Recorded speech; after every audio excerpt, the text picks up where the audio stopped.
boat ownership.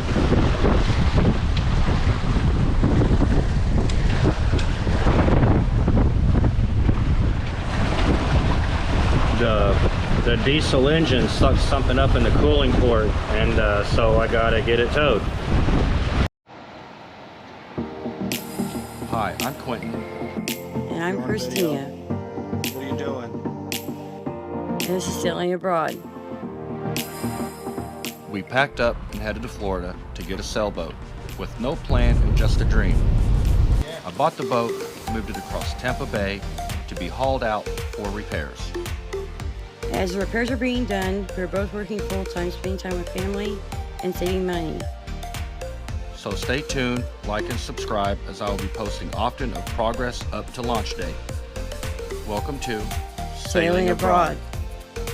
Next time on Sailing Abroad is our trip to Florida through nasty weather and long hours, but we finally made it.